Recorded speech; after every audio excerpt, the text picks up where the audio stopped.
Hi everyone, welcome to Relentless Lore. I'm Sarah Mack, and this is your story update for Glimpse the Far Side of the Sun.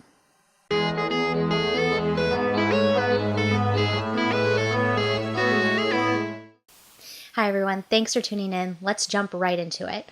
We open up this chapter of Rivals of Ixalan with a memory of Huatli as a young girl. She's training as a young warrior in the temple, and she's sitting in a lesson with the priest. And she starts to question what's on the other side of the sun. A huge part of the Sun Empire's belief system revolves around the sun.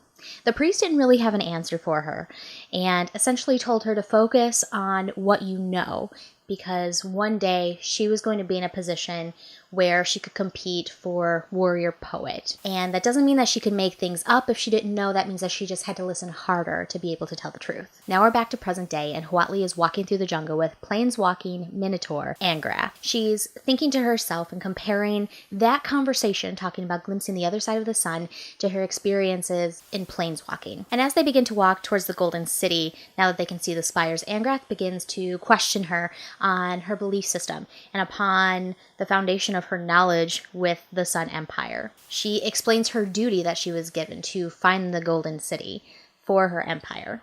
And she explains that what she gets out of it is getting the title that she has vied for her whole life. Angrath further questions her point of view and begins to question everything that she's known up until then, pointing out that to him, freedom was important above all else, pointing out that the Sun Empire isn't the only people with history, even though that's the only history that Huatli studies, that the Legion of Dusk also have a history, that the River Heralds also have a history, that the Pirates also have a history. They begin to feel a stir in the jungle, and Angrath has Huatli follow him through a portal.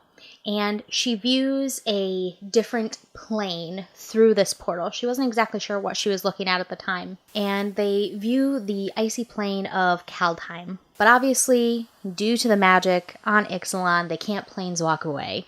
So they're pulled back to the jungle. Angrath concludes that they must be close.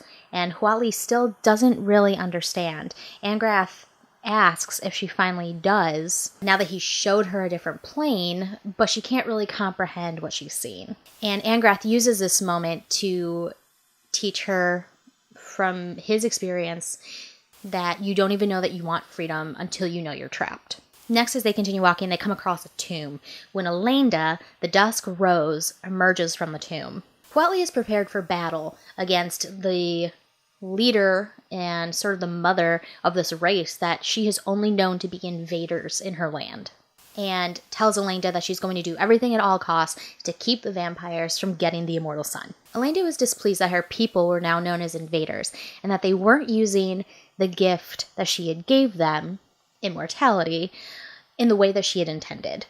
And she left them, disappeared, leaving Huatli and Angrath back on their race to the city. Meanwhile, Jace and Vraska are still climbing the long staircase to the city. Jace is still pulling his memories and organizing them and categorizing them in his mind, trying to make sense of everything. He doesn't remember what immediately happened before he arrived on Ixalan. He just remembers glimpses of rough sand, doomed friends, and a heated battle, but no full memories. After that, he remembers Ugin. He remembered a spell that Ugin had placed in his mind, shielding his memory, so that if anyone were to see a conversation that he and Jace had specifically, that Jace would immediately planeswalk to Ixalan. And that left him with many questions. Why did Ugin hide that spell from Jace? Why did he have to go to Ixalan? Why hide the memory? And what did he see in the Golden Dragon's mind that led him here? They finally reach the top, and they are in the city of Orazca, and had a clear direction from the thematic compass for what they were looking for. And then they heard a giant roar. Jace cast an illusion to hide him and Vraska from the huge dinosaur that soared overhead. When the dinosaur was gone, Vraska noticed that Jace was able to cast the spell much more quickly than he ever had before. This is due to him recalling all of the tutelage that he had forgotten in all of his mind wipes and all of his research. They were headed in the direction of the compass when they saw that the sky turned black and realized that someone had already reached the immortal sun. And it was most likely the vampires that beat them to it. They came to a door that was locked with a maze, and it held the Azoria symbol on it. So Jace, being the living guild pack, and the maze guy, started to solve the puzzle that was the lock. He realized that there was a living being inside behind the door. And he realized it was a sphinx. And after realizing that the sphinx was in there and seeing the Azoria symbol, he started to put the pieces together. They entered the chamber to find Azur, the sphinx, whom the Azorius Guild on Ravnica is named for. Well, I've reached my end step. If you're enjoying the story updates so far, give this video a thumbs up. And if you have any specific requests for future videos, leave them on the stack in the comments section below. What is Azur doing on Ixalan? And what's the connection between Ixalan and the Azorius Guild on Ravnica, if any? Let me know your thoughts in the comment section below. Don't forget to subscribe and hit the bell. That way you get a notification every time we drop new content. And if you want to continue the discussion, follow me on Twitter @RelentlessLore. Thanks again, Planeswalkers, and now I'll pass the turn to you.